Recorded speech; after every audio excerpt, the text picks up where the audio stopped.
बिस्मिल्लाहिर रहमानिर रहीम नहमदुहु व नसल्ली अला रसूलिहिल करीम अम्मा बाद। বাংলাদেশের ঐতিহ্যবাহী মাদ্রাসা উম্মুল মাদারিস আজহারুল বাঙ্গাল হাটহাজারী দারুল উলুম মুঈনুল ইসলামের আজকের এই বিশাল সমাবেশের মোহতরম সভাপতি হযরত মোহতন সাহেব, হযরত মুঈন মোহতন সাহেব, হযরত নায়েব মোহতন সাহেব, হযরত শেখুল হাদিস, মুহাদ্দিসিনে কেরাম, আসাদায়ে আযম, তালেবান উলুমে নবুওয়াত। হাটহাজারী মাদ্রাসার সাথে আমার কলিজার সম্পর্ক আছে, মাদ্রাসার সাথে আমার কলবের সম্পর্ক আছে। এই দ্বীনি আদারায় আমার শ্বশুর খতিবে আজম হযরত মাওলানা সিদ্দিক আহমদ সাহেব প্রায় 14-15 বছর এখানে মুসলিম শরীফের উস্তাদ ছিলেন, মুহাদ্দিস ছিলেন। পরে লেখাপড়াও এখানে করেছেন, এখান থেকে সাহারানপুর দেওবন্দ গেছেন এবং শেখুল ইসলাম হযরত আল্লামা আহমদ শফি সাহেব হাতে আমি বাইয়াত হয়েছি এবং আল্লামা জুনায়েদ বাবুনগরী সাহেবের দোয়া পেয়েছি। তিনি আশা করেছিলেন, আল্লামা জুনায়েদ বাবুনগরী রহমতুল্লাহ আলাইহি, আমি কলেজে 26 বছর শিক্ষকতা করেছি চট্টগ্রামে, এরপরে আন্তর্জাতিক ইসলামী বিশ্ববিদ্যালয়ে 2 বছর শিক্ষকতা করেছি। তো ওনার একটা আরজু ছিল আমি যেন জীবনের একটা পর্যায়ে একটু হাদিসের দরস দিই। তো ওনার চেষ্টায় আমি জিরি মাদ্রাসায় প্রায় 4 বছর হবে তিরমিজি আউয়াল দরস দিতাম। এখন আমি এটা ইমামতি হালি শহর ব্লক মসজিদে খুতবা দিতাম, এটাও বাদ দিছি, ইউনিভার্সিটিও বাদ দিছি, জিরি মাদ্রাসাও আর যাওয়া সম্ভব নয়। জীবনের একটা ক্রান্তি লগ্নে চলে আসছি। আল্লাহ যতদিন কাজ করার শক্তি দেন করব, আল্লাহ তাআলা রহমত কামনা করব, আপনাদের দোয়া কামনা করব। হাটহাজারী মাদ্রাসা সারা বাংলাদেশে হাটহাজারীর আবনা, হাটহাজারীর ছাত্র ছড়িয়ে ছিটিয়ে আছে। এলমের এত বড় খেদমত বাংলায় অন্য কোনায় তারা করতে পারেন না। এই হাটহাজারী মাদ্রাসায় একেবারে টেকনাফ থেকে পঞ্চগড় পর্যন্ত মাদ্রাসার বিভিন্ন এলাকার ছাত্ররা ইলমে দ্বীন হাসিল করছে, হাসিল করে আবার তারা তালিম ও তাআল্লুম, দরস ও তাদরিস, দাওয়াত ও তাবলীগ, সমাজি কার্যক্রম অংশ নিচ্ছেন। এটা বিশাল অবদান। এই অবদান কিয়ামত পর্যন্ত জারি থাকবে ইনশাআল্লাহ। আমি আপনাদেরকে বলি, এই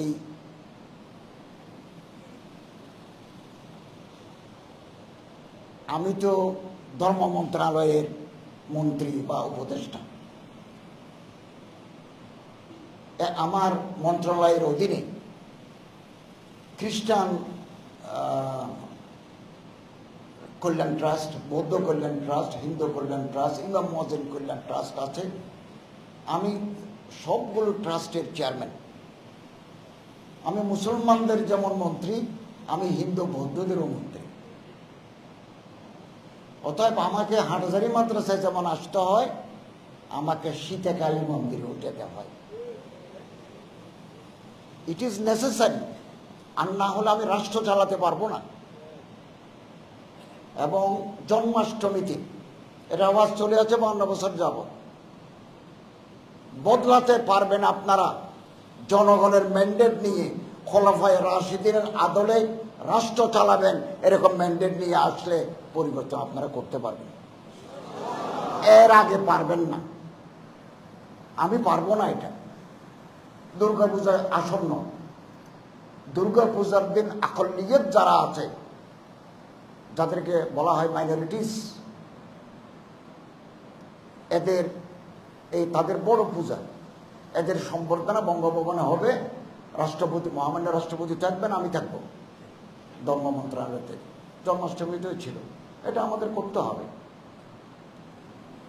দেশ যদি আরেক ধরনের আপনারা করে ফেলতে পারেন, এখন যেমন দেশ আরেক ধরনের হয়ে গেছে, আমরা আসছি আপনারা যদি জনগণের ম্যান্ডেট নিয়ে, জনগণের সাপোর্ট নিয়ে, কিন্তু অতীতের ইতিহাস তো বেশি ভালো নয়। আমরা তো আলেমরা বিভিন্ন দলে বিভক্ত, আমাদের মধ্যে অহুবত কোথায়, বরাবরি কোথায়, ভাইচারগী কোথায়? স্বাধীনতার 52 বছর পরেও যদি আপনারা ঐক্যবদ্ধ হতে পারেন, রাষ্ট্রকে আরেক ধরনের করবেন কোন আদর্শের ভিত্তিতে, এটা করার হক আপনাদের আছে। এটা করে ফেলেন না, তারপরে যেটা আপনারা চান সেটা করতে পারবেন। আমি সব সময় ওয়াহদাত উম্মতের পক্ষে। মানুষ আমার গালি দিই, তো গালি দিলেও দিবে, আমার যদি ইখলাস থাকে, আল্লাহ রাব্বুল ইজ্জতের আনায়াত থাকে, আমি কামিয়াবি লাভ করবো ইনশাআল্লাহ। আমি রাজশাহী গেছি 4-5 দিন আগে, নেমে গেছে আহলে হাদিসের মাদ্রাসায়, 2টা আহলে হাদিসের মাদ্রাসা ভিজিট করেছে। তারা আমাকে সম্মানিত করেছেন এবং ওখানে ইমাম মুহাম্মদ ইবনে হাম্বল একাডেমি নিয়ে দেখে আমার খুব ভালো লাগলো। তারপরে তাদের মানহাজ, তাদের তরিকা তারা চালাবেন। এরপরে গেছে একটা কামিল সরকারি মাদ্রাসা, এরপরে গেছি কাটাখালী জামিয়া ইসলামিয়া দাওরা হাদিস পর্যন্ত মাদ্রাসা, ওখানে বক্তব্য রেখেছি, আগে থেকে ওখানে পরিচয় আছে। তারপরে মন্দিরে গেছি, শ্রী শ্রী গৌরাঙ্গ দেব ঠাকুরের মাজারে গেছি, কিছু খাবারও দিয়েছি গরিব হিন্দুদেরকে। এটা দেওয়ার জন্য আমাদের ফান্ড আছে, আমাদের বরাদ্দ আছে। এই দুর্গা পূজার জন্য রাষ্ট্রের বরাদ্দ 4 কোটি টাকা, আগে দিত 2 কোটি 3 কোটি আগের জমানায়, এবারে 4 কোটি টাকা দিছি। এই 4 কোটি টাকা 1 পয়সাও আমরা মন্ত্রণালয়ে না রেখে ডিসিদের মাধ্যমে হিন্দু পূজারীদের মধ্যে ভাগ করে দেব, 1 পয়সাও রাখবো। আর আমি 100% সততার সাথে আমার দায়িত্ব, রাষ্ট্রীয় দায়িত্ব আমি পালন করছি। আমি 1 পয়সা ঘুষ খাবো না, আমি কোনো দুর্নীতির কাছে যাব না। আমি একটা বৈষম্যহীন সমাজের স্বপ্ন দেখি। এই রাষ্ট্রীয় দায়িত্ব যখন হাতে এসেছে, এটা আমি পালন করার চেষ্টা করব। আমার যারা উপদেষ্টা বন্ধুরা আছেন, আমি প্রত্যেককে, ওলামাদের প্রতিনিধি গেছেন, হেফাজতের প্রতিনিধি গেছেন, মৌলানা সাজ্জাদ রহমান সাহেবের নেতৃত্বে আমি চিফ অ্যাডভাইজারের সাথে যোগাযোগ করে দিয়েছি, ওনারা ওনাদের বক্তব্য রেখেছেন। তারপর রাজনৈতিক দলের নেতৃবৃন্দ, ইসলামী রাজনৈতিক দলের নেতৃবৃন্দ রেখেছেন, আমি তাদের মিট করে দিয়েছি। আমি ভিতরে থাকি, আপনাদের প্রতিনিধি হিসাবে যতটুকু করা দরকার সেটা করতে দ্বিধা করব না ইনশাআল্লাহ। এবং বিদেশে বাইনাল আকওয়ামি সাতাহ বাংলাদেশ সম্পর্কে একটা মিথ্যা প্রচারণা চলছে। সেটা কি? যে এখানে এই দেশে হিন্দু, বৌদ্ধ, খ্রিস্টানরা তাদের ধর্মীয় কাজ করতে পারে না। ইন্ডিয়ান চ্যানেল আছে, বাইরের চ্যানেল আছে, সবগুলো মিলে একথা। 2টা ভারতীয় চ্যানেলকে আমি সাক্ষাৎকার দিয়েছি, ওখানে আমি বলেছি যে যে প্রচারণা চালাচ্ছে এটা মিথ্যা। আমাদের দেশে হিন্দু, বৌদ্ধ, খ্রিস্টানরা তার ধর্ম পালন করার অধিকার আছে, ধর্ম চর্চা করার অধিকার আছে, আমরা ওখানে কোনো বাধা দিচ্ছি না। যারা বলছে একথা সত্য নয়। এরপরে আমার সাথে ভারতীয় অ্যাম্বাসেডার আমার সাথে দেখা করেছেন, নেপালের অ্যাম্বাসেডার দেখা করেছেন, পাকিস্তানের হাই কমিশনার দেখা করেছেন, আমেরিকার রাষ্ট্রদূত আসবেন আগামী সপ্তাহে, জাতিসংঘের হাই কমিশন থেকে লোক আসছে। তারা প্রত্যেকে বলতেছে we have been concern about the persecution of the minorities in Bangladesh. কিন্তু আমি ক্যাটাগরিলি ডিনাইড দেয়ার অবজেকশনস, দেয়ার কমপ্লেন্টস, দেয়ার এলিগেশনস। আমি বলেছি একথা সত্য নয়, একথা সত্য নয়। হিন্দুদের বাড়িঘর যদি কোথাও নষ্ট হয় বিপ্লবের কারণে, তো মুসলমানদের বাড়িঘর তো নষ্ট হয়। ওখানে কোনো সাম্প্রদায়িক তো মনোবৃত্তি ছিল না, এটা বিচ্ছিন্ন ঘটনা, এটা হয়ে থাকে। তবে আমরা এগুলো দমা বা এগুলো নিয়ন্ত্রণে রাখার জন্য রাষ্ট্র চেষ্টা করে যাচ্ছে, প্রত্যেকে সহযোগিতা করে যাচ্ছে। একথাই বারবার বলছে যে এখানে ধর্মকর্ম পালন করা যায় না, সব ভেঙে ফেলতেছে, সেই বিচ্ছিন্ন কিছু ঘটনা ঘটতে পারে। তো ইনশাআল্লাহ আজিজ, আমি আপনাদের কাছে দোয়া চাই, আল্লাহ তাআলার রহমত কামনা করি, সহযোগিতা চাই। যাতে আমরা একটা বৈষম্যহীন রাষ্ট্র আগামী দিনে যেটা প্রতিষ্ঠা করবেন রাজনৈতিক দলের নেতারা। আমরা তো অন্তর্বর্তী মানে কি, এক সরকার গেল আরেক সরকার আসবে, ওই যে সরকার আসবে তার জন্য জমিন হামোয়ার করা, এটাকে বলে লেভেল প্লেইং ফিল্ড। এটা পলিটিক্যাল সায়েন্সের একটা ভাষা, লেভেল প্লেইং ফিল্ড। আগামীতে নির্বাচন হবে, আমরা নির্বাচন দেব, নির্বাচন কমিশনকে আমরা পুনর্গঠন করব, জাতিকে আস্থায় নেব। আগের মতো হবে না, যার ভোট তিনি দিবেন। আল্লামা মুফতি শফি সাহেব রহমতুল্লাহ আল্লামা তকি উসমানী সাহেবের ভোটকে হাইসিয়ত কিতাব আছে।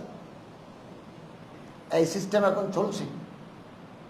আগামী দিনে আপনারা জনগণের ম্যান্ডেট নিয়ে যদি অন্য কোনো সিস্টেমে করতে চান, সেটাও করার সুযোগ আছে। আমি আপনাদের সাথে ইখতিলাফ করব না। এখন যে সিস্টেম আছে এটা আল্লামা শফি রহমতুল্লাহ আলাই, তকি উসমানী, মোল্লা ফরিদপুরি রহমতুল্লাহ আলাই সদর সাহেবের এই ভোটের শরীয় হাইসিয়ত কিতাব আছে। তো জনগণে ভোট দেবে, যারা নির্বাচিত হবেন আমরা তাদের কাছে ক্ষমতা হস্তান্তর করব, এবং ক্ষমতা হস্তান্তরের দিন আমরা ডুববো গাড়িতে ফ্ল্যাগ নিয়ে, রাষ্ট্রীয় পতাকা নিয়ে বের হব, রাষ্ট্রীয় পতাকা বন্ধ করে। যেমন আমি একদিন শপথ নিয়েছি, যাওয়ার সময় গেছি, আমার গাড়িতে কোনো পতাকা ছিল না, রাষ্ট্রীয় পুলিশ প্রোটোকল ছিল না। যে মাত্র শপথ নিয়ে বের হচ্ছে, আমার গাড়িতে পতাকা, আগে পিছে পুলিশ। এটা রাষ্ট্রীয় প্রোটোকল, এটার জন্য আমরা তৈরি আছি। আমরা চেয়ার ধরে রাখবো না, ক্ষমতায় বসছি আর উঠতে চাইবো না, এই মনোবৃত্তি আমাদের নাই। যতদিন আমরা কাজ করতে পারবো ইনশাআল্লাহ স্বাচ্ছন্দ্যে কাজ করে যাব। এর আগে আমরা কিছু সংস্কার চাই, সেটা হচ্ছে আইন শৃঙ্খলা পুনরুদ্ধার, এটা আমাদের অগ্রাধিকার। 2, পলিটিক্যাল স্টেবিলিটি, রাজনৈতিক স্থিতিশীলতা। 3, সাস্টেইনেবল ইকোনমিক সিস্টেম। আমরা যে রাষ্ট্র পেয়েছি, ওই রাষ্ট্রের টাকার তৈলা তো খালি, কিছু নাই। এখন $2.2 বিলিয়ন প্রতি মাসে বিদেশ থেকে ফরেন রেমিটেন্স আসতেছে। কিছু পাচার হওয়া টাকা আমরা পাইপলাইনে ছিল, ওই পাইপলাইনের ভিতরে টানি আবার ভিতরে ঢুকে দিছি, ওইটা আউট হতে পারে নাই। দেশটা তো আমাদের সবার। এদেশের সম্পদ যারা বিদেশে পাচার করে দেয়, তারা কোনোদিন দেশপ্রেমিক হতে পারে না, কোনোদিন দেশপ্রেমিক হতে পারে না। তুমি দেশের সম্পদ। আর একটা কথা কি জানেন? কপালে সজিদার দাগ, মুখে সুন্নতের দাড়ি, পোশাক সালেহীনের, এই চেহারা দিয়ে, এই সুরত দিয়ে বেশি লুটপাট হয়েছে,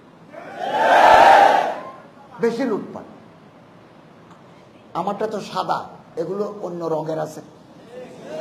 এটা দিই, কালো রং আছে, কত ধরনের রং আছে, এটা দিই। দুবাই, সিঙ্গাপুর, কানাডা, কয়টা বাড়ি লাগে মানুষের? আমার তো চট্টগ্রামে থাকার জায়গা নাই। আমি যেদিন মন্ত্রিত্ব ছেড়ে দেবো সেদিনও থাকবে না, কারণ আমার আয় কমে গেছে। আমার আয় ছিল তো, আমার তলব কুসবিল হালাল ফরিজাতের বাদল ফরিজা। তকি উসমানী সাহেব ইসলাহি খুতবাত এটা ব্যাখ্যা করেছেন। তো আমি মসজিদে খেদমত করতাম, মাদ্রাসায় খেদমত করতাম, ইন্টারন্যাশনাল ইসলামিক ইউনিভার্সিটিতে আর দারাসাতুল ইসলামিয়া, আল কোরআন ও দারাসা আল ইসলামিয়া, ওখানে পড়াতাম, লেখালেখি করতাম, আমার অনেক আয় ছিল। এখন তো রাষ্ট্রীয় দায়িত্ব পালনের কারণে কিছু করতে পারি না, আয়ও কমে গেছে। তারপরও আমি মনে করলাম এটা জীবনে একটা মারহালা, জীবনের একটা অধ্যায়। কিছু কাজ করে দেখি না, কিছু পারি কিনা, চেষ্টা করতে তো অসুবিধা নাই, অসুবিধা নাই, চেষ্টা করে যাচ্ছি। একমাত্র আল্লাহ তাআলার রহমত। আমি যে দায়িত্ব নেব বা পাবো, এটা আমি 24 ঘন্টা আগেও জানি না।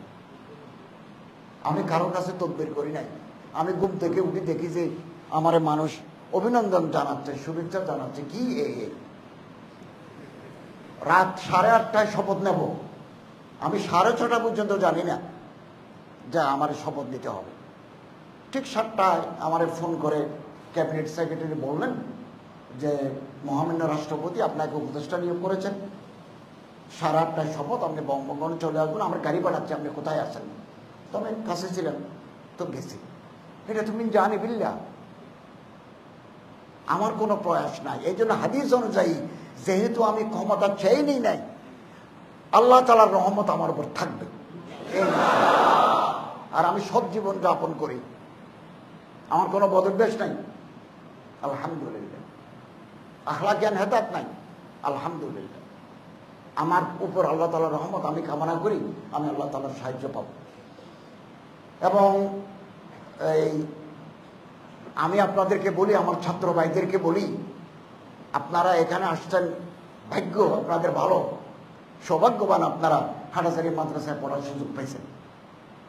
সবাই বড় বড় আলেম, বিশ্ববিখ্যাত আলেম, মুহাদ্দিসিন, আদিব এখানে আছেন। তো দম বদম দমরা গনিমত দাম, প্রতিটি নিঃশ্বাসকে গনিমত মনে করে আপনারা এরম হাসিল করবেন, জ্ঞান অর্জন করবেন। खिदमत उस्ताद अब आयत हम सब खानी मदाम गमजरा तहकीक खानी ताशफी मर्दे कमाल। उस्ताদের খেদমত করবেন, নিয়মিত সবাকে হাজির থাকবেন, এবং কোন শব্দ যদি কানে আসে, চোখে দেখি, এটা তাহকিক করব, তাহলে আপনি মর্দে কামাল, বড় হতে পারবেন।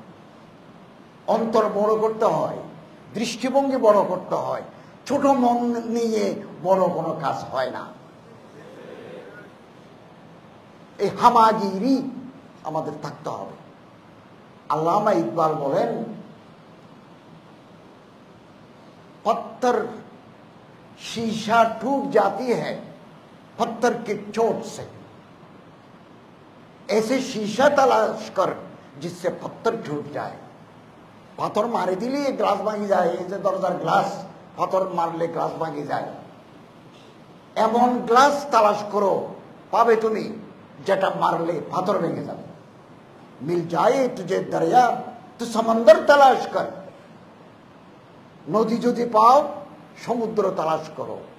একটা মুসলিম উম্মত যদি গঠন করতে পারি তো রাহবার তালাশ কর। আমি বারবার কথা বলি, মানুষ আমারে ভালো বলে, 70% মানুষ আমাকে ভালো বলে, 80% মানুষ আমারে ভালো বলে, 20% 30 মানুষ আমার নিয়ে সমালোচনা করতে করবে, তারা করবে।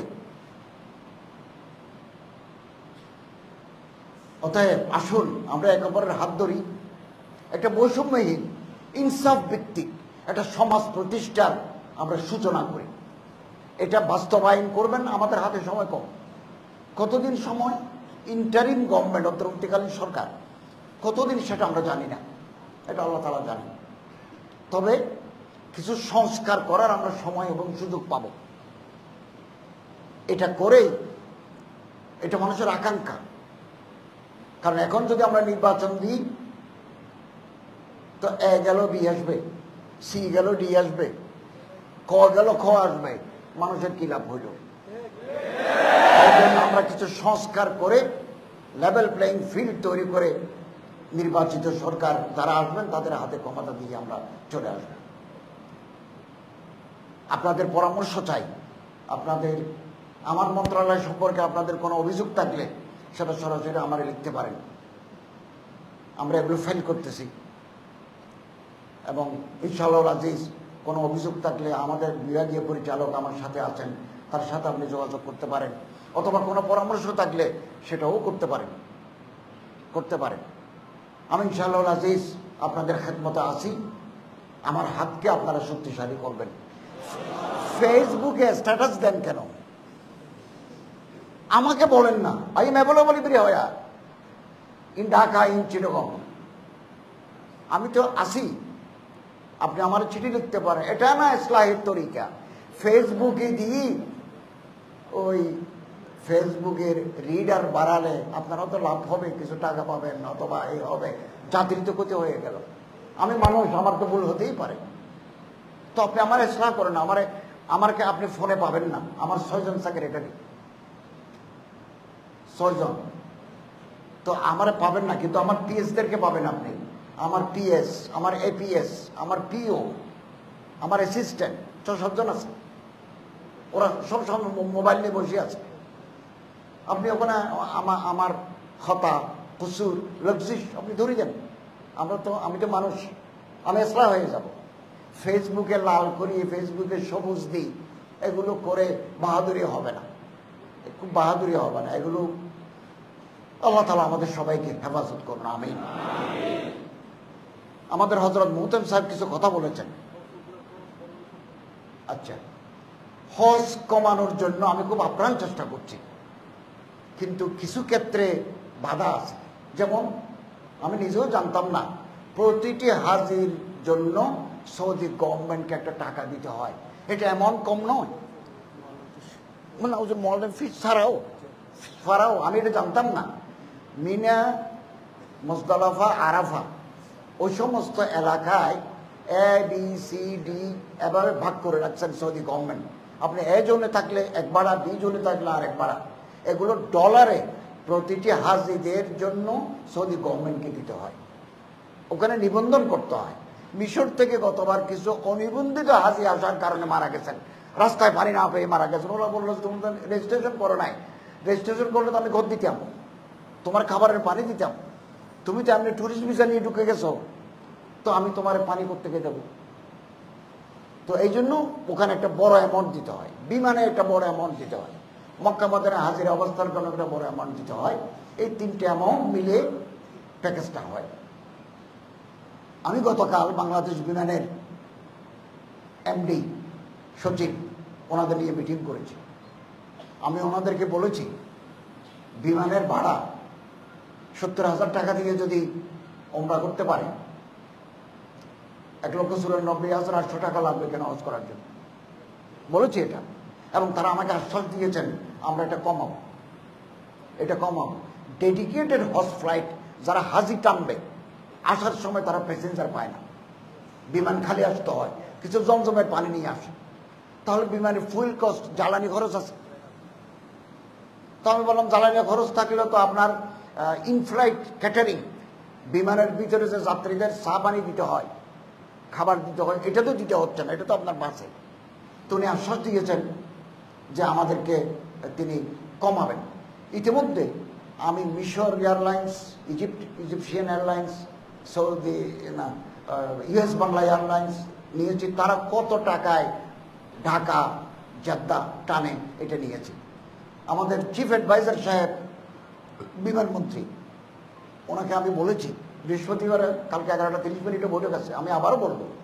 তিনি বলছেন আপনাদের সাথে আমি বসবো, ফলে বিমানের ভাড়া ইনশাআল্লাহ আজিজ 1,94,800 থাকবে না, এটা কমিয়ে আনবো। এবং আমি 24 তারিখ সৌদি আরব যাচ্ছি, সৌদি হজ মন্ত্রীর দাওয়াতে। এখানে যেখানে ঘর ভাড়া হয় আমি বিভিন্ন স্পট দেখবো, ঘর ভাড়া তো আমরা ক্ষুদ্রকো কমাতে পারি। সৌদি যেটা বাক, এটা কমানোর সুযোগ এরকম বিশ্বব্যাপী ওনারা প্যাকেজ ঘোষণা করতেন। এ জোনে এত, ডি জোনে আমরা তাঁবু দেবে মিনাতে, আরাফাতে, এই তাঁবুর খরচ, ওখানে পানি, বিদ্যুৎ, এগুলো খরচ তারা নেই, সারা বিশ্বব্যাপী নেই। তারপরে আরো কিছু মাসাইল আছে, এগুলো নিয়ে আমি মাননীয় হজ মন্ত্রীর সাথে এগুলো কথা বলবো। তো আল্লাহ চাহে তো যদি কিছু কমাতে পারি, কম প্যাকেজ ঘোষণা করতে পারবো। আমরা সাধারণত মিসফালা কুবরির আশেপাশে নিই, এটা 1.5 কিলোমিটার ফ্রম হোলি কাবা। আমরা যদি আরেকটা দূরে করে নিই, ডবল নিই, তাহলে আরো অনেক টাকা আমরা কমাতে পারবো। অর্থাৎ একটা প্যাকেজ না করে দুইটা প্যাকেজ আমরা ঘোষণা করতে পারি। একটু দূরে হলে কম প্যাকেজ, একটু কাছে হলে আর একটু বেশি প্যাকেজ। এখানেও আমরা কমাবো, ওখানেও কমাবো। এবং পানির জাহাজে হাজিদের মক্কায় সৌদি আরবে গমনাগমন নিয়ে আমি মাননীয় মন্ত্রীর সাথে কথা বলবো। এখন সুদান, মিশর, এই দুটো দেশ জেদ্দা সমুদ্র বন্দর ব্যবহার করে হাজিদের ঢুকায়। আমি মাননীয় মন্ত্রীর কাছে প্রস্তাব করব, টোকেন অ্যাজ এ টোকেন আমাদেরকে যদি 3,000 হাজি পারমিশন দেন, আমরা প্রথমবার জাহাজে পাঠাই দেখি না, সুবিধা কি অসুবিধা কি, যদি এটা ভালো ফায়দা দেয় তাহলে ম্যাক্সিমাম 3টা প্যাকেজ ঘোষণা করতে পারবো। একটা বিমান পথ, আরেকটা হচ্ছে পানির পথ। এটা যদি সৌদি গভর্নমেন্ট মন্ত্রী মহোদয় অ্যালাউ করে, তিনি যদি এজাজত দেন, আমরা চিন্তা করতে ছোট্ট প্যাকেজ আমরা এভাবে ঘোষণা করতে পারি কিনা, এটাও চেষ্টা করবো ইনশাআল্লাহ আজিজ। আগের তুলনায় এখন আমরা যেহেতু স্থিতিশীল গভর্নমেন্টের দিকে যাচ্ছি, ইনশাআল্লাহ আজিজ হজের টাকা কমাতে পারবো বলে আমার বিশ্বাস। এই অ্যামাউন্টটা খুব বড় হবে না, যতটুকু হয় কমাতে পারবো, আমি এই মেসেজ সবার কাছে দিচ্ছি। দ্বিতীয় বল, দরা হাদিসের সনদ, এটা দিচ্ছেন, আপনারা পাইছেন, এটার মাঠ পর্যায়ের কার্যকারিতা নাই তো নাই। এটা কি আপনাদের গড়ে এনে দেবে কোনো গভর্নমেন্ট? আপনাদের তো দাবি জানাতে হবে। হাইয়াতুল উলিয়া লিল মাদারিস আল কওমিয়া, ওয়াফাকুল মাদারিস, আওয়াজ উঠুক না, এগুলো করবে শিক্ষা মন্ত্রণালয়। শিক্ষামন্ত্রীর সাথে তিনি অনেক মুআক্কার এবং অনেক বয়োবৃদ্ধ মানুষ, আমার খুব সম্মান করেন, ইজ্জত করেন, তো আমি ভিতর থেকে শক্তি দেব, আপনাদের পক্ষ হয়ে কথা বলব, কিন্তু দাবিটা তুলতে হবে আপনাদের। তো আপনারা নীরব, কে দেবে? দুনিয়াতে কোনোদিন হয়? আমি উপর থেকে দিলাম, আপনি মুখটাও খুললেন না, তো আমার মধু তো বাইরে চলে যাবে ভাই। আপনাকে মুখ খুলতে হবে খাওয়ার জন্য। এই পর্যন্ত তো হাইয়াতুল উলিয়া অথবা ওয়াফাকুল মাদারিস থেকে কোনো মানুষ শিক্ষামন্ত্রীর কাছে যায় নাই। একটা ওলামাদের প্রতিনিধি গেছেন 4-5 দিন আগে শিক্ষামন্ত্রীর কাছে, যে শিক্ষা ব্যবস্থা আমরা 100% ইসলামী চাইব না, ওনারা বলছেন, তবে যা আছে ওখানে ইসলামের বিরুদ্ধে আমাদের নবী করিম সাল্লাল্লাহু আলাইহি ওয়াসাল্লামের ইজ্জতের উপর হামলা হয়, আমাদের ঈমান আকীদা নষ্ট হয়ে যায়, এরকম কিছু থাকতে পারবে না। তখন শিক্ষামন্ত্রী বলেছেন, ধর্মমন্ত্রীর সাথে আমার কথা হয়েছে, আমি 2012 সালের সিলেবাসকে সামনে রেখে এটা তরমিম করছি, আশা করি আপনাদের চাহিদা পূরণ হবে। ওনারা আবার আমার কাছে দেখা করতে আসছেন। তো শিক্ষামন্ত্রীর সাথে যখন আমি কথা বলি, আমি বললাম, স্যার, শিক্ষা ব্যবস্থা নিয়ে আপনাকে চিন্তা করতে হবে, মানুষের চাহিদা এটা নিয়ে বিগত সরকারের আমলে অনেক হইচই হয়েছে, অনেক আপত্তিকর জিনিস এখানে ঢুকে গেছে। তিনি বললেন, আমি এক্সপার্ট দিয়ে এগুলো পরীক্ষা করাচ্ছি, 2012 সালের আগেরগুলো থাকবে না। তিনি বললেন, আগে যে উল্টাপাল্টা ছবি ছিল এই ছবি নেই, এখন টুপিওয়ালা ছবি দিচ্ছি। ডোল ছিল যে ডোল বাদ দিছি তো। তা আমি বললাম, স্যার এলজিবিটি হবে, এলজিবিটিও বাদ। আবার কালকে দেখা হবে, কালকে আবার বলব। তো আপনারা ওয়াফাকুল মাদারিসের দাবি নিয়ে কি চান? আপনারা অনেক কিছু চাওয়ার আছে, আমি কথা দিচ্ছি, আমি 100% আপনাদের সাথে আছি। আমি হাটহাজারীর মাঠে যেমন খোলা মাঠে আছি, আমি সচিবালয়েও ভিতরে যেখানে আইন প্রণীত হয়, যেখানে কার্যকর হয়, সেখানেও আমি আপনাদের সাথে আছি। কিন্তু আপনাদের তো এটা ডিমান্ড করতে হবে, আপনারা তো করতে পারেন যে এই সনদ দিয়ে বিভিন্ন মসজিদে যে ইমাম নিয়োগ করা হয়, সেনাবাহিনী, বিমান বাহিনী, নৌবাহিনী, খতিব নিয়োগ করা হয়, কামেল হাদিস, কামেল ফিকহ, দাওরায়ে হাদিস। দাওরায়ে হাদিস আবার ওয়াফাকুল মাদারিসের স্বীকৃতি, হাইয়াতুল উলিয়া, এটাও লিখে দিতে পারেন। এক, বিভিন্ন ক্যান্টনমেন্টে এই ওস্তাদ নেই, এগুলোকে বলা হয় রিলিজিয়াস ইনস্ট্রাক্টর, এটাও আপনারা দাবি করতে পারেন। কাজী সাহেব নেই তো, কোথাও তো নাম নেই। আরো অনেক ক্ষেত্র আছে, দাওরা হাদিসের সনদ দিয়ে রাষ্ট্রকে সেবা দেওয়ার অনেক পর্যায়ে আছে। তো এগুলো নিয়ে কাগজপত্র নিয়ে আসতে হবে, আমি না ভিতর থেকে ফাইট করবো, প্রয়োজনে চিফ অ্যাডভাইজারকে বলবো। চিফ অ্যাডভাইজারের বাড়ি তো হাটহাজারী,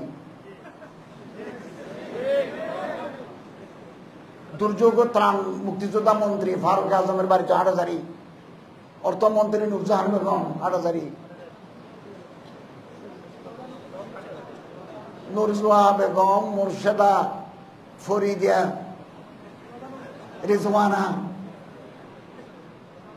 ওরা বিভিন্ন মন্ত্রণালয়ের দায়িত্বশীল। অনেকে আমারে বলেন, আপনি মেয়ের পাশে বসছেন।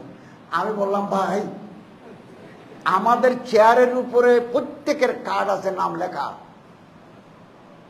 আমি আরেকটা সিটে বসতে পারবো না। আমি কে মাননীয় আরেকজন মন্ত্রীকে বলতে পারি, আপনি একটু উঠে ওদিকে যান, পুরুষটা এদিকে আসবেন? এটা তো স্টেট ম্যানেজড, এই কাঠামো তৈরি হওয়া আছে আগে থেকে, আমি কি বসতে পারি? অনেকে আমারে বলছে আপনি শপথ নেওয়ার সময় মহিলা পাশে ছিলেন। আমি বললাম এটা তো রাষ্ট্র কর্তৃক নির্ধারিত, রাষ্ট্র কর্তৃক নির্ধারিত। তো ওনারা তো আমারে চিনেন না, আমি হুজুর। পরে টেলিভিশনে আমার কথা শুনে বলতেছেন আমরা তো আপনাকে চিনি নাই। এরপরে থেকে তাদের আন্তরিকতা, তাদের ব্যবহারে পরিবর্তন এসেছে, তারাও এমনি কোয়ালিফাইড মানুষ এসেছে। এমনকি আমরা যখন বঙ্গভবনে দাওয়াতে যাই, অথবা কালকে আমরা মন্ত্রী পরিষদ মিটিং করব, কে কোন চেয়ারে বসবেন এটা ক্যাবিনেট সেক্রেটারি ঠিক করে দিয়েছে। আমি কি বলতে পারি আমার চেয়ারটা বদলাই দেন? এটার রেওয়াজ নাই। বিতর্ক তৈরি করতে আমরা চাই না। হিন্দুরা বারবার দাবি করেছে তারা 3 দিনে দুর্গাপূজা ছুটি চান। ডক্টর ইউনূস সাহেব বলছেন না, আমি বিতর্ক তৈরি হয়ে জায়গায় হাত দেব না। তারপরে তারা দাবি করছেন বঙ্গভবনে যখন শপথ হয় এর আগে কোরআন তেলাওয়াত হয়, তারা দাবি করছেন যে গীতা পাঠ করতে হবে। তা আমি বললাম তাহলে ক্যাবিনেট সেক্রেটারির সাথে দেখা করেন। ক্যাবিনেট সেক্রেটারি বললেন, সচিব বললেন যে স্বাধীনতার পর থেকে 53 বছরে কোরআন নেই, তেলাওয়াত হয়েছে। এখন যদি আরেকটা তেলাওয়াত দিই এটা নিয়ে আমরা আপত্তিতে পড়বো, আমরা ওইদিকে যেতে চাই না। অতএব দওরা হাদিসের সনদ নিয়ে অনেক কাজ করা যাবে। রাষ্ট্রীয় স্বীকৃত সংসদে পাশ করা একটা আইন, এটা কোনো প্রজ্ঞাপন নয়, নির্বাহী আদেশ নয়, সংসদে পাশ করা একটা আইন, গেজেট হয়েছে। অতএব আপনারা দাবি করেন, আমি শিক্ষামন্ত্রীর কাছে যদি 10 বার যেতে হবে 10 বার, 100 বার যেতে হবে 100 বার, ভিতর থেকে এটা করে দেব। কিন্তু আপনাদের তো দাবি জানাতে হবে। এবং কে দাবি জানাবেন? ফোরাম দাবি জানাবে, বেফাকুল মাদারিস দাবি জানাবে, হাইয়াতুল মাদারিসুল কওমিয়া ওনারা আবেদন জানাবে, ফর্মালি আবেদন জানাবে। আমাদের স্বীকৃতি আছে, এগুলোকে আপনি একটু কার্যকর করার ব্যবস্থা করেছেন, নিশ্চয় হবে ইনশাআল্লাহ। 2 Indian visa for the students, এই যে মহতম সাহেব বললেন ভারত ভিসার কথা বলছেন। আমি ইনশাআল্লাহ আজিজ ইন্ডিয়ান হাই কমিশনের সাথে বসব এবং যাতে বাংলাদেশি তলবা ভারতের দারুল উলুম দেওবন্দ, সাহারানপুর, নদরতুল উলামা অথবা আরও বড় বড় মাদ্রাসা যেগুলো আছে ওখানে যাতে তারা লেখাপড়ার সুযোগ পান, এটা ভিসা চালু করার জন্য আমি ওনার কাছে আবেদন করব। আমি ওনার সাথে দেখা করে একথা তুলব। পাকিস্তানের হাই কমিশনার এসেছিলেন আমার সাথে দেখা করার জন্য। আমি ওনার সাথে উর্দুতে বলেছি, ইংরেজিতে বলি নাই। তিনি আমার বলেন উর্দু বলতে হ্যাঁ, পড়ছেন কোথায়? তা বললো আমাদের মাদ্রাসার ছাত্র, মাদ্রাসায় আমার জরিয়ে তালিম উর্দু ছিল। ফলে উনি খুব খুশি হয়েছে। ওনার বাড়ি কয়টা, অনেক কথা বলেছে। এর ফাঁকে একথাও বলেছে কওমি মাদ্রাসার ছাত্ররা করাচি দারুল উলুম, জামিয়া বিন নুরিয়া, জামিয়া ইসলামিয়া বিন নুরি টাউন, খায়রুল মাদারিস মুলতানে হাদিস, ফিকহ এবং আরো কিছু সাবজেক্ট আছে, লগা আল আরাবিয়া, আদব আল আরাবিয়াতে উচ্চশিক্ষা গ্রহণ করতে চান, আপনি ভিসার ব্যবস্থা করে দেন, স্কলারশিপের ব্যবস্থা করে দেন। তিনি বলছেন সেটা আমি চেষ্টা করে দেখবো, চিন্তা করে দেখবো। মামলা ইফতেহার হেফাজতের একটা দল গেছেন, আমি স্যারের সাথে পরিচয় করাই দিয়েছি, ওনারাও দাবি তুলছেন। তো দাবিটা একটা তালিকা করে দিতে হবে, অমুক ঠিকানা এই, মামলা নম্বর এত, থানা হাটহাজারী, আদালত হাটহাজারী বা আদালত চট্টগ্রাম, এভাবে করে দেন। তৈরি হচ্ছে, আমার হেফাজতের লোকেরা বলতে তৈরি হচ্ছে, এটা দেন। ইনশাআল্লাহ আজিজ কোনো মামলা থাকবে না, আমরা প্রত্যাহার করব ইনশাআল্লাহ। মডেল মসজিদ হাটহাজারী, হযরত বলেছেন, মোহতম সাহেব বলেছেন, আমি বিভাগীয় পরিচালককে ডেকে জিজ্ঞাসা করলাম কি খবর। তিনি বলছেন যেখানে মসজিদ হওয়ার কথা ওখানে মডেল মসজিদ হবে, স্থান বদলাবে না। কেবলমাত্র পরিবেশ অধিদপ্তর আমাদের কাছে ছাড়পত্র চেয়েছে, এখানে মসজিদ করলে পরিবেশের কোনো ক্ষতি হবে না, এটাও আদায় হয়ে গেছে, কাজ শুরু হয়ে যাবে ইনশাআল্লাহ। অতএব কথা শেষ, আমি আপনাদেরকে বলবো মন বড় করেন, দেশ আগামী দিনে আপনাদেরকে চালাতে হবে। মাদ্রাসা চালাবেন, মসজিদ চালাবেন, খানাকা চালাবেন, এই হেফজাখানা চালাবেন, সংসদ চালাবেন, রাষ্ট্র চালাবার দায়িত্ব আপনাদের কাঁধে নিতে হবে। কিভাবে নিতে হয় এগুলো আপনারা জানেন, কি পদ্ধতিতে নিতে হয়, চালাবেন, আপনারাই চালান না। অতএব আপনাদের দৃষ্টিভঙ্গি বড় হতে হবে। ওয়ামান ইয়াতাহাইয়াব সুউদাল জিবাল ইয়াইশু আবাদাদ দাহারি বাইনাল হুফরি। উঁচু পাহাড় দেখে যদি কেউ ভয় পায়, সুউদাল জিবাল, পাহাড়ের উচ্চতায় শিকড়ে দেখে যদি কেউ ভয় পায়, ওমা আমি কি করে উঠবো, তো ইয়াইশু আবাদাদ দাহারি বাইনাল হুফরি, চিরকাল আপনি গর্তের ভিতরে থাকবেন, চিরকাল আপনি গর্তের ভিতরে থাকবেন, আপনি উঠতে পারবেন না। অন্তত আমাকে চেষ্টা করলে একেবারে উপরে না যেতে পারলেও মাঝামাঝি জায়গায় যেতে পারবেন, যেতে পারবেন। তো ইনশাআল্লাহ আজিজ আপনাদের সাথে আমার আবার দেখা হবে।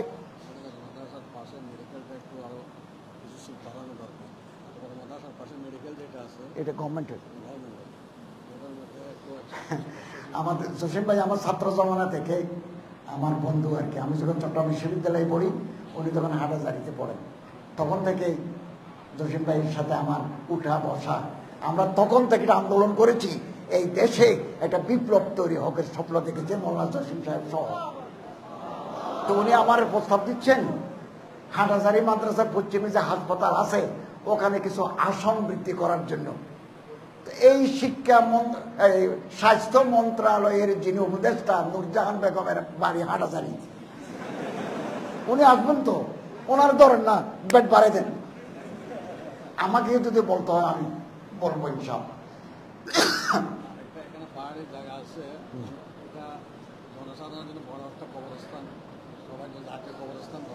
এটা ওই আমাদের প্রধান উপদেষ্টা অথবা এখানে দুজন উপদেষ্টা আছেন, ওনাদেরকে বললে ওনারা বলতে পারেন। আপনি আমার সহযোগিতা লাগলে আমি করব। আর দুজনের সাথে আমার সম্পর্ক ভালো, খুব ভালো। ফারুক আজম সাহেবের সাথে সম্পর্ক আরো ভালো। তো ইনশাআল্লাহ আজিজ আপনারা অগ্রসর হলে আমরা চেষ্টা করব।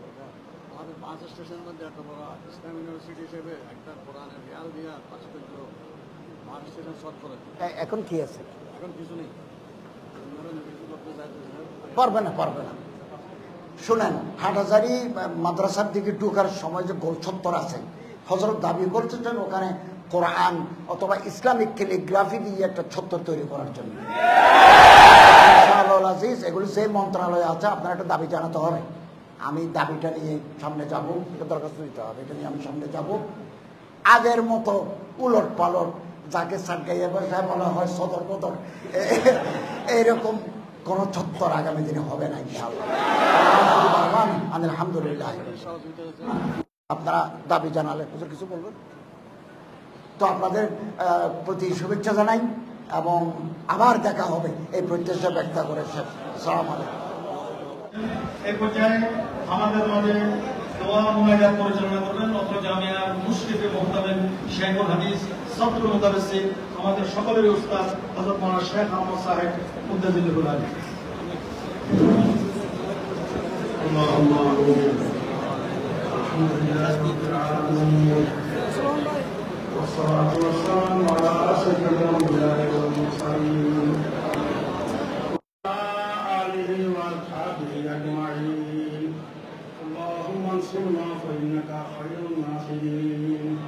اللهم ارحمنا فإنك خير الراحمين. اللهم احفظنا فإنك خير الحافظين. اللهم اغفر لنا فإنك خير الغافرين. اللهم ارزقنا فإنك خير الرازقين. اللهم تب علينا إنك أنت التواب الرحيم. يا الله আমাদের মুআজ্জাজ মেহমান আমাদেরকে অনেক সময় দিয়েছেন, আল্লাহ আমরা শুকরিয়া আদায় করি।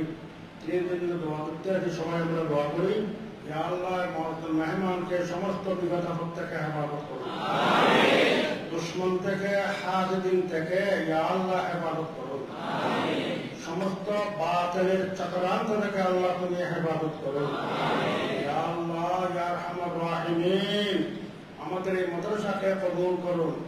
এই মাদ্রাসা উম্মুল মাদারিস জামিয়া আলিয়া দারুল উলুম ইসলাম হাটাজারির ছাত্র শিক্ষক কর্মচারী সবাইকে আল্লাহ কবুল করুন, আমিন। ইয়া আল্লাহ মাদ্রাসা যারা সহযোগিতা করে, দান দক্ষিণা করে, ডোনার সবাইকে আল্লাহ তুমি কবুল করুন।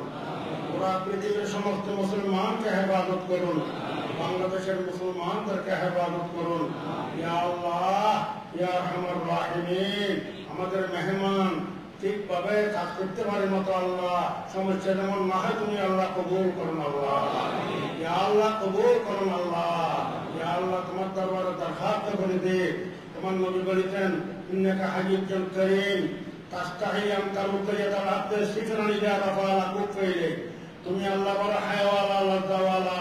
ইয়া আল্লাহ তোমার দরবারে দুই হাত উঠেলে খালি হাত ফেরত দিয়ে রক্ষা করো। ইয়া আল্লাহ আমি মুআজ্জাজ মেহমান মুসাফিরকে নিয়ে, উলামায়ে কেরামকে নিয়ে, তালেব ইলমদেরকে নিয়ে তোমার দরবারে দুই হাত উঠেছে, খালি হাত ফেরত দিও না, আমাদের প্রত্যেকের ন্যায় মকসুদ পুরো করিয়ে দাও। রব্বানা তাকাব্বাল মিন্না ইন্নাকা আনতাস সামিউল আলিম ওয়া তুব আলাইনা ইন্নাকা আনতাত তাওয়াবুর রহিম। وصلى الله تعالى على خير خلقه محمد وآله وأصحابه أجمعين وارحمنا